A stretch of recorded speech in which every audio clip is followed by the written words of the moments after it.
Hello friend, সবাই কেমন আছো? কমেন্ট করে জানিও। তো চলে এসেছি মায়ের পুজোর ভিডিওর পরের পার্ট নিয়ে। তো পুজো কমপ্লিট হয়ে গেছে। তো আমরা যখন এসেছিলাম তখন তো পুরো মায়ের মন্দির ফাঁকাই ছিল, আমরাই ফার্স্ট পুজো দিয়েছি। তারপরে যত বেলা বাড়ে আস্তে আস্তে লোকজনও বেড়ে যায়। আর আজকে যেহেতু বারে শনিবারের জন্য আরও বেশি ভিড় হয়ে গেছিলো। তো আপনারাও একটু মায়ের মুখটা দর্শন করে নিন ভালো করে। তো আমরা একটু আশেপাশে ঘুরে দেখছিলাম। আমরা যখন মন্দিরে পৌঁছাই, আপনারা তো দেখেছিলেনই আগের ভিডিওতে যে মন্দির পুরো ফাঁকাই ছিল। আমরা ফাঁকায় ফাঁকায় পুজো দিয়েছি। ফার্স্টে আমাদের পুজোটা খুব ভালোভাবে হয়েছে, অনেকক্ষণ ধরে ঠাকুরমশাই আমাদের পুজোটা করেছে। তারপরে আস্তে আস্তে সব লোকজন এসে ভিড় হওয়ার পরে তারপরে সবার পুজো একসাথে হয়েছে। তো আমরা অঞ্জলি দিয়ে দিয়েছি। আর আমরা সকাল থেকে কিছু খাইনি, উপোস করেই ছিলাম। এদিকে ভোলে বাবার দর্শন করে আমরা চলে যাচ্ছি রান্নাভোগ প্রসাদ আনার জন্য। তো এদিকে প্রসাদের লাইন পড়ে গেছে, আমি একটু ভোলে বাবাকে প্রণাম করে নিলাম ভালো করে। তারপরে আমরা চলে যাচ্ছি প্রসাদের জন্য প্রসাদের লাইনে।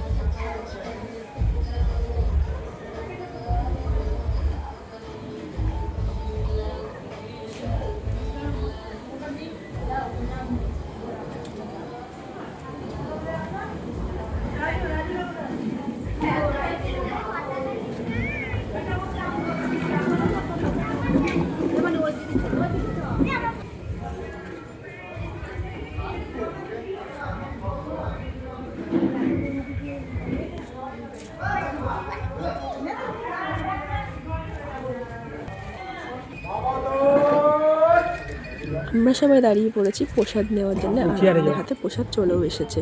তো প্রসাদে খিচুড়ি ভোগ ছিল, আর ছিল ফল প্রসাদ সন্দেশ। তো বাড়িতে অনেকবার খিচুড়ি রান্না করেছি, কিন্তু পুজোর ভোগের মতন খিচুড়ির স্বাদটা আসে না। সকাল থেকে না খেয়েছিলাম, এখন মায়ের প্রসাদটা খেয়ে নেবো। এই উপোসটা ভেঙে তারপরে আমরা আস্তে আস্তে বাড়ি ফেরার জন্য রওনা দেবো।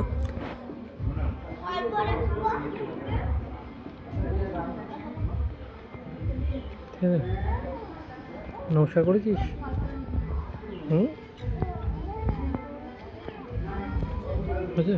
করে দেবো।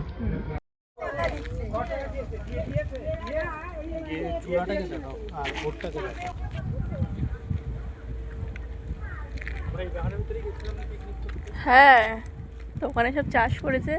কত, এই দেখো কত সুন্দর শাক হয়েছে, ছেঁচি শাক হয়েছে ভালো।